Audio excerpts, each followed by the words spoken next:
Poder de Dios que nos hace fuertes. Este tema del poder de Dios obrando en nuestras vidas no está limitado solamente a lo que hoy tenemos en el Nuevo Testamento, pero lo que vamos a ver hoy, que es en el Antiguo Testamento, es en el tiempo de los reyes y de los profetas.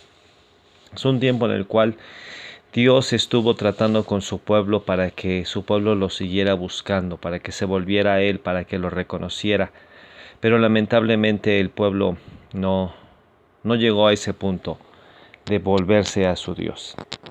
Así que quiero que iniciemos pensando en esto. ¿En qué se parece en un barco que se está hundiendo?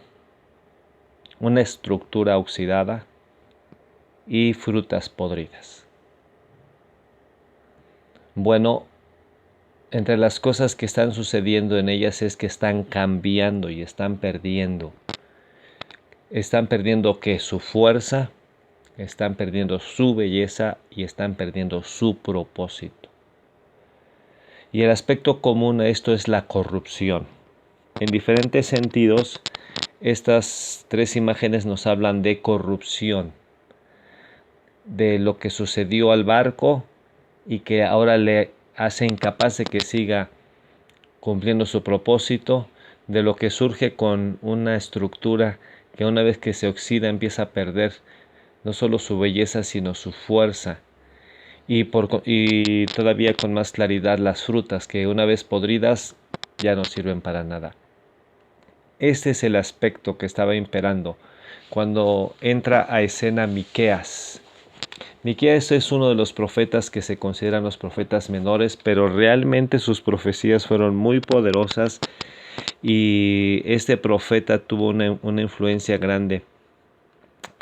En el libro que lleva su nombre, en Miqueas capítulo 1, versículo 1, encontramos la forma en la que se introduce y de alguna manera el contexto histórico que está viviendo Miqueas. Dice en Miqueas 1:1, palabras del Señor que vino a Miqueas de Moreset en días de Jotam, Acaz y Ezequías, reyes de Judá, lo que vio sobre Samaria y Jerusalén. Entonces, Miqueas, que en tiempo aproximado profetizó del 740 al 700, aquí vamos a encontrar la profecía, más adelante vamos a hablar sobre eso, dónde había de nacer el Salvador. Imagínense, 700 años antes de que Jesús viniera, se profetizó eso. Ahora, ¿en qué tiempo profetizó? Dice aquí que cuando estaban reinando Jotam, que inició en el 750, Acaz y Ezequías. Pero cuando ellos estaban en el reino de Judá, gobernando, entonces nosotros también encontramos que en el reino del norte estaba Peca. Peca era quien estaba gobernando en Israel, cuando el reino se dividió en dos, y en el reino de Judá, estos tres reyes que se menciona. Y dice que la profecía fue sobre Samaria y Jerusalén, que eran las capitales. Aquí vemos las capitales. Samaria, capital de Israel, y Jerusalén, capital de Judá. La visión que Dios le dio a Miqueas tenía que ver con estos dos lugares principalmente. Ahora, como inicia hablando acerca de Jotam, vamos a ir a 2 de Crónicas 27 y vamos a encontrar que dice en el versículo 1, 2 de Crónicas 27. De 25 años era Jotam cuando comenzó a reinar y 16 años reinó en Jerusalén. El nombre de su madre fue Jerusa, hija de Sadoc. Versículo 2 dice, e hizo lo recto ante los ojos del Señor, conforme a todas las cosas que había hecho Usías, su padre. Bien, entonces, para entender un poco mejor el contexto histórico, lo que estaba sucediendo, tenemos que recordar que el papá de Jotam, llamado Usías, fue un rey muy poderoso, gobernó 52 años y mientras honró a Dios, el Señor le prosperó. Pero al final cuando quiso ofrecer incienso en el templo, lo cual no le correspondía, fue herido de lepra y estuvo unos 10-12 años leproso. Ya en ese momento Jotam, su hijo, estuvo gobernando con él. Pero lo interesante aquí es que Jotam de alguna manera aprendió, de alguna manera entendió la forma en la que él debía de honrar a Dios. Así que, hablando de su reino, fue un reino justo. Bien, pero ¿qué fue lo que sucedió? Hubo un proceso de corrupción, hubo una corrupción espiritual. Esta corrupción espiritual tiene que ver con lo que sucedió en el corazón de la gente referente a la adoración a Dios. Y en el reino del norte, definitivamente ellos ya habían permanecido en la idolatría todos estos años. Estamos hablando de alrededor de 200 años. Habían mantenido el culto a un becerro de oro, a Baal, a Cera. Y esto también en el reino del sur había contaminado. Ahorita vamos a mencionarlo. Entonces, esa raíz de la corrupción espiritual debilitó las relaciones entre las personas y llevó a que hubiera prácticas corruptas. En el reino de Jotam, dice el versículo 2, segunda de Crónicas 27:2, dice que hizo lo recto, y fue un buen rey. Sin embargo, cuando leemos la segunda parte de este versículo, dice, pero el pueblo continuaba corrompiéndose. Entonces el pueblo siguió corrompiéndose. ¿Cómo? Bueno, pues precisamente a través de los altares a otros dioses. Miren, por el lado de Jotam, dice el versículo 3, edificó él la puerta mayor de la casa del Señor y sobre el muro de la fortaleza edificó mucho. Así que aquí se habla de que él se interesó en la casa de Dios, de que él construyó, edificó la puerta más alta ahí en la casa del Señor. Sin embargo, cuando nosotros consideramos lo que sucedió con el pueblo, podemos ver en Segundo de Reyes, capítulo 15, versículos 32 en adelante, empieza a hablar acerca del reinado de Jotam.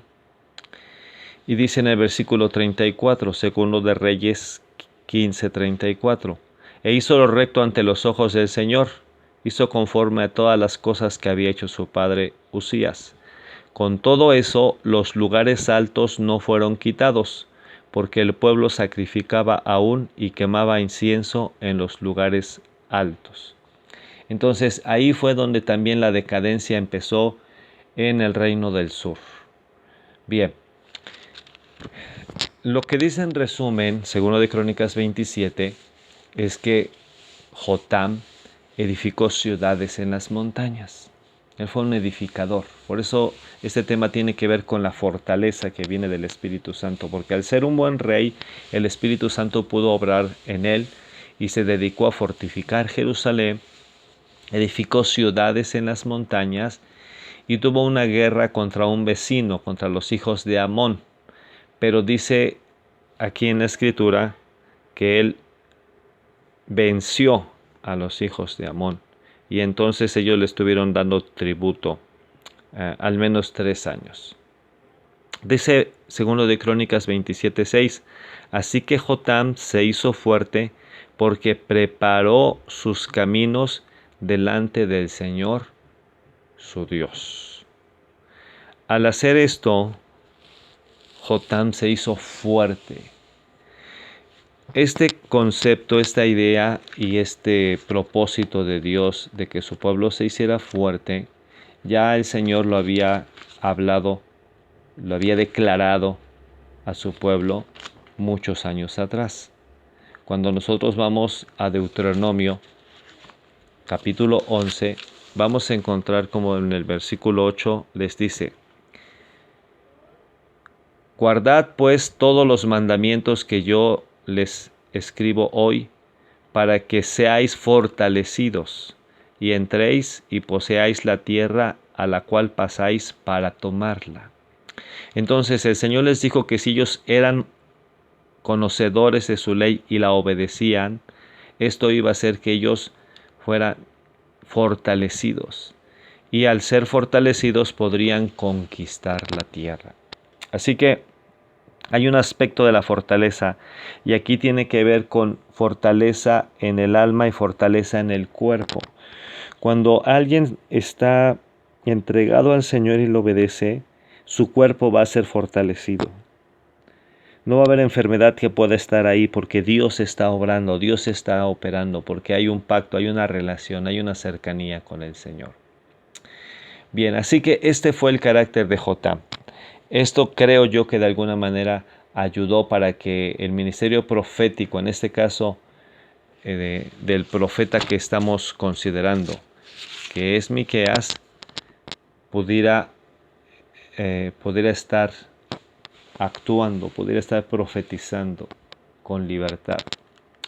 Bien, vamos a Miqueas capítulo 1, y cuando empieza a hablar, dice que el Señor, versículo 3, sale de su lugar y descenderá, y que va a pisar las alturas de la tierra. Versículo 4, y se derretirán los montes debajo de él, y los valles se van a hundir como cera delante del fuego. Versículo 5, todo esto por la rebelión de Jacob y por los pecados de la casa de Israel. ¿Cuál es la rebelión de Jacob? ¿No es Samaria? Bien, entonces rebelión tenía que ver aquí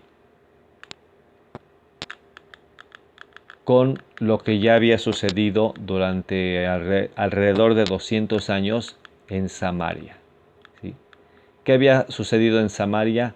Que en Samaria habían edificado un becerro de oro desde el principio, desde el primer rey en el norte, en Israel, capital Samaria, a este tiempo, y no habían dejado de adorar ese becerro. La gran mayoría, si no es que la totalidad de los reyes habían hecho esto. Entonces a esto el Señor le llama la rebelión. O sea, le han dado totalmente la espalda a Dios. Aquellas personas que deciden no buscar a Dios, no amar, no tenerlo en su mente, no tenerlo en su diario vivir, entran a esta situación, a una rebelión abierta a Dios. La gente que dice que no cree en Dios o que en la religión hay solo hipocresía, es solo una justificación, pero la realidad es que están en rebelión. Y los altares falsos es lo que leí hace unos momentos acerca de que en Judá estaba la adoración en el templo de Dios, pero cumplían con ofrecer los sacrificios, cumplían con ciertas fiestas, pero por otro lado se iban a lugares donde había altares para adorar a otros dioses y lo hacían a su manera. Así que estos altares falsos es también parte de la razón por la que viene el juicio. Versículo 6, Miqueas 1:6, dice: haré pues en Samaria montones de ruinas.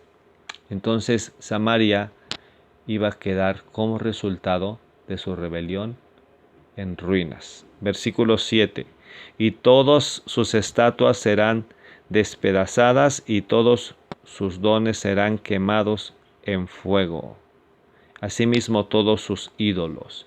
Entonces todos los ídolos van a ser quemados cuando venga el juicio. Viene un juicio sobre el reino del norte, llamado Israel, ahí en Samaria como capital, que son los asirios. El pueblo de los asirios va a venir y va a arrasar con ellos.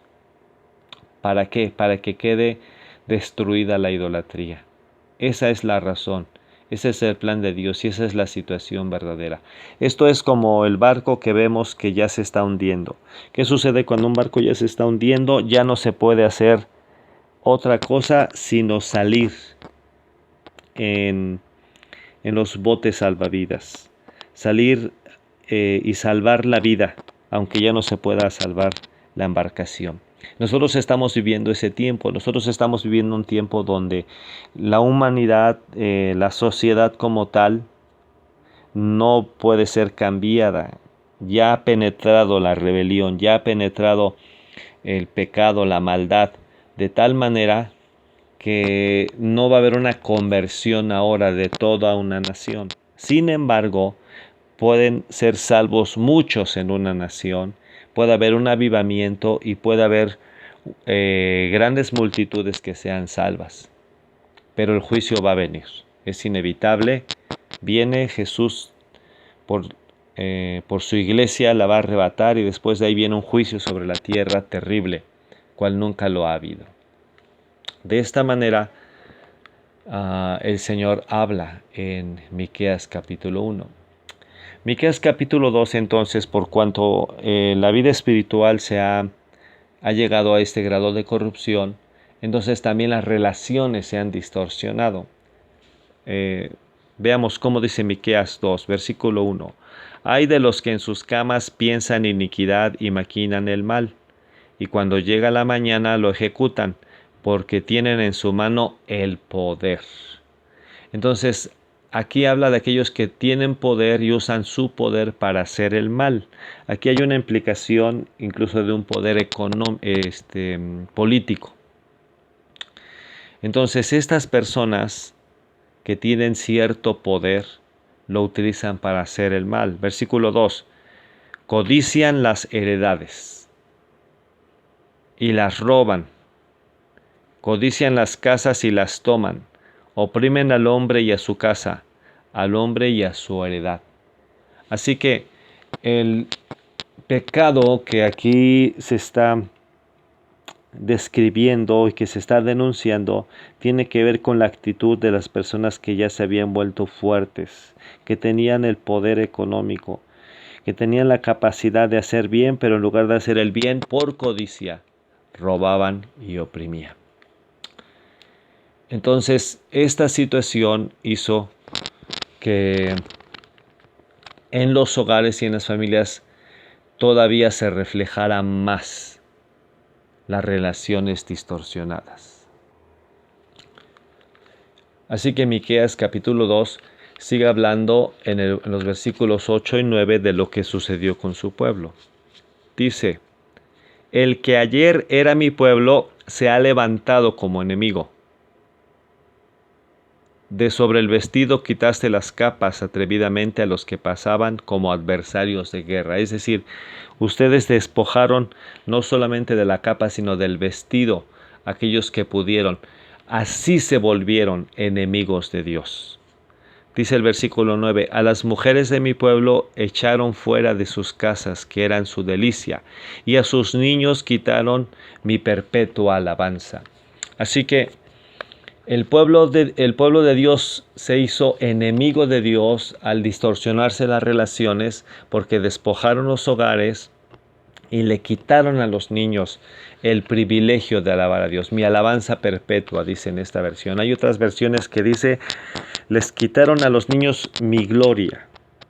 Porque cuando los niños alaban a Dios, esa es la gloria de Dios. Quitaron a mis niños, a los niños, el privilegio que yo les di. Así que nosotros, si tenemos la oportunidad de encaminar a nuestros niños para que ellos alaben a Dios, ese es un privilegio, es lo mejor que podemos hacer, es lo mejor que ellos pueden hacer, porque esto es lo que Dios ve como su gloria en ellos. Así que esto sucedió en las familias, esto sucedió en los hogares, esto sucedió en la sociedad. Sin embargo, hay una promesa, dice el versículo 12, de cierto te juntaré todo, oh Jacob, oh Israel, recogeré ciertamente el resto de Israel, los reuniré como ovejas de Bosra, que significa redil, como rebaño en medio de su aprisco, harán estruendo por la multitud de hombres. Ahora, esta promesa se va a cumplir plenamente en Israel cuando Jesús venga por segunda vez. Pero también se cumplió en Jesús. Jesús dijo, yo soy la puerta. El que por mí entrare será salvo, y entrará y saldrá, y hallará pastos. Vean lo que dice el versículo 2. Subirá el que abre caminos delante de ellos, abrirán camino y pasarán la puerta, y saldrán por ella, y su rey pasará delante de ellos, y a la cabeza de ellos el Señor. Entonces, irá al frente su rey y su Señor. Él es el que va a abrir el camino, y es la forma en la que nuestro amado Jesús abrió camino para nosotros ahora también, que antes no éramos pueblo. Y es la puerta por la cual nosotros entramos, y cuando entramos y salimos hallamos pastos, y dice, hallarán pastos y correrán como becerros de la manada. Vamos a ser de la gente más gozosa cuando entendamos que hemos entrado por la puerta, cuando entendamos todo esto que ha implicado que Jesús haya dado su vida, que Jesús haya venido. ¿Por qué? Porque su pueblo estaba ya desechado en un sentido, o sea, tanto pecado, tanta maldad.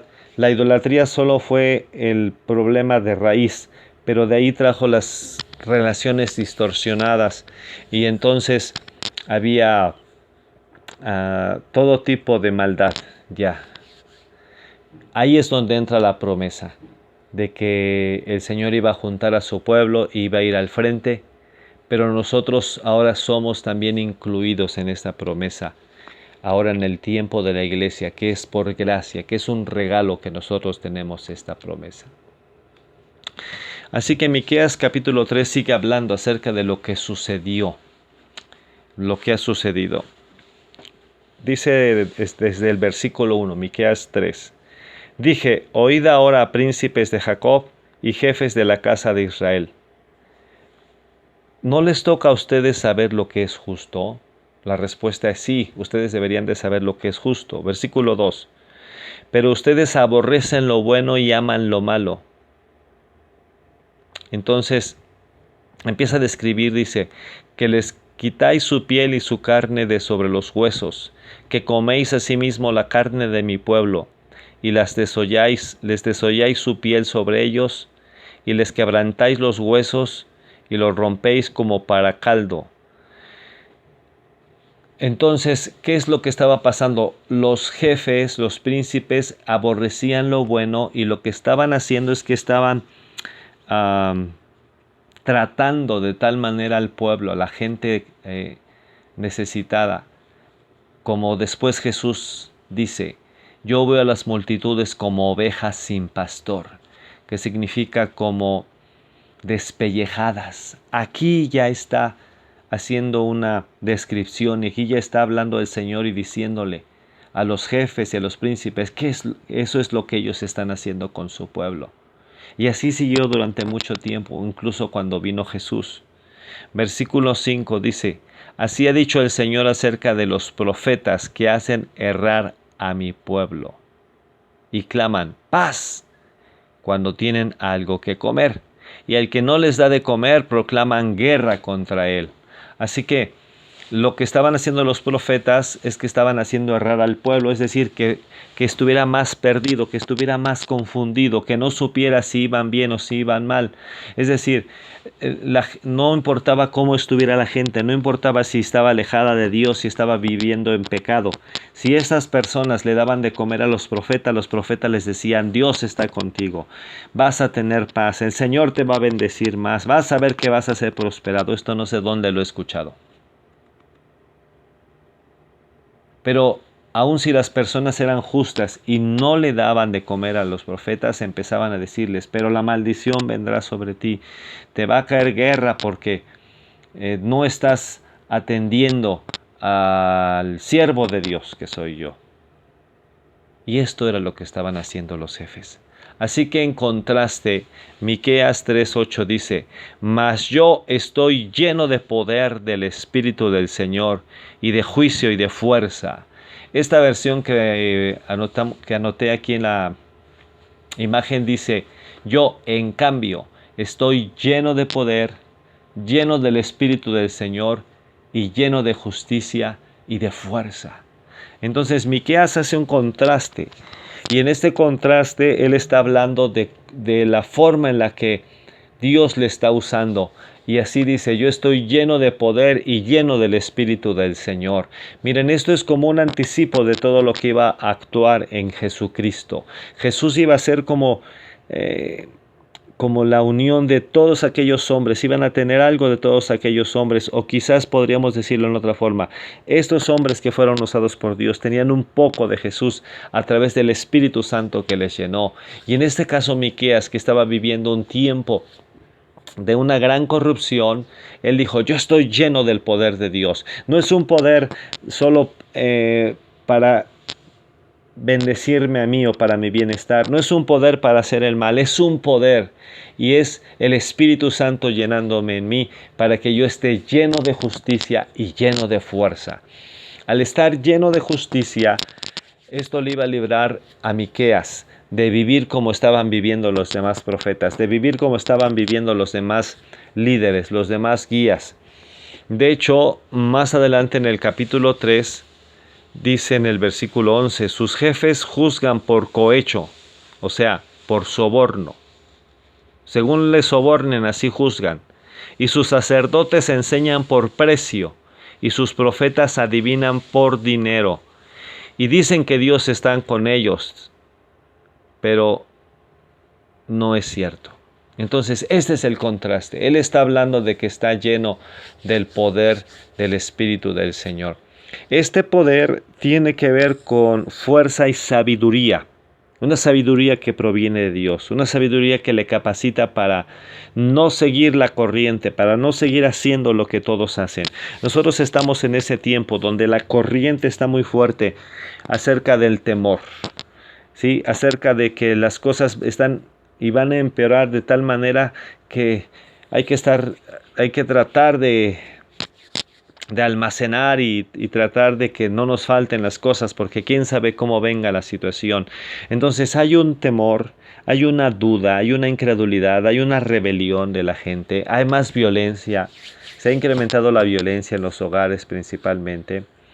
Entonces, esa corriente está llevando a la gente.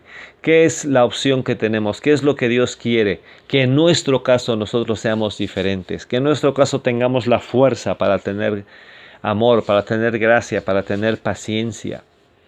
Y por otro lado, también esta fuerza, dice más adelante, y de fuerza para echarle en cara a Jacob su delito y para reprocharle a Israel su pecado. Entonces, no era nada más para estar fuerte, para estar firme, sino también para cumplir con un papel, con un propósito. Recordemos que al inicio, en las imágenes que puse, cuando algo se empieza a corromper, lo que pierde su belleza, su fuerza y su propósito. Y en este caso era lo que Miqueas no quería perder.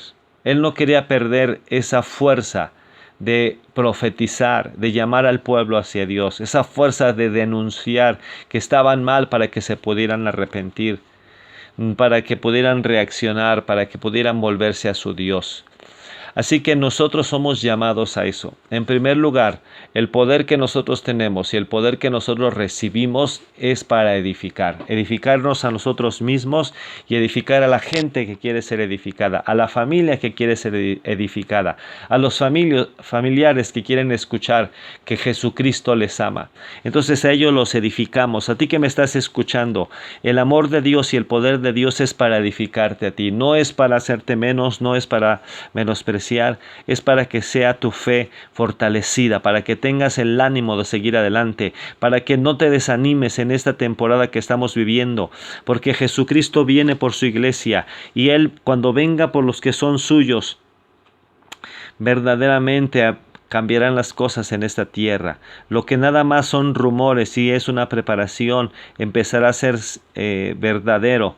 Vendrán desastres que no se comparan a lo que estamos viviendo, aunque no son menores, aunque son cosas muy difíciles las que se están viviendo. La violencia que se está viviendo, la muerte que se está viviendo, ya es difícil, pero no se compara a lo que vendrá. Así que estamos a buen tiempo para edificar y también para exhortar. Exhortar tiene que ver con poner enfrente la verdad para que la persona pueda reaccionar. Y esto nos toca hacer con aquellos que todavía no se han entregado a Jesús, que todavía no están en esa santidad, en esa limpieza, en esa pureza, porque el Señor dice que el que esté limpio, que se limpie más, por cuanto Él viene. Y de consolación, consolar. Consolar es parte también de lo que el Espíritu Santo hace y nos llama a hacer, que significa estar cerca. Esto tiene que ver con acercarnos a la gente, con acercarnos a nuestros propios hijos, con acercarnos a nuestro propio cónyuge y poder tener esa cercanía de parte de Dios para animarle, para consolarle, porque estamos en un tiempo donde la corrupción está avanzando, pero el Espíritu Santo está con nosotros para que podamos vencer y para que podamos ser de los que también ayudan a otros a que no sigan esa corrupción. Que el Señor nos dé la gracia, que podamos entender que estamos en ese tiempo de grande amor y de grande misericordia, que lo único que tenemos que hacer es reconocer que le hemos fallado y decirle: Jesús, yo quiero ir contigo, cuando tú vengas yo quiero ir contigo, no quiero quedarme en la tribulación, no quiero quedarme el juicio que viene sobre esta tierra, quiero ir contigo, Señor. Así que aquí está mi vida, líbrame de lo que esté pasando en mi corazón y que esté afectando mis palabras, mi forma de actuar y que de alguna manera podría corromperme. Yo quiero vivir para ti. En el nombre de Cristo Jesús, deseo que Dios te bendiga y que sigas adelante. Amén.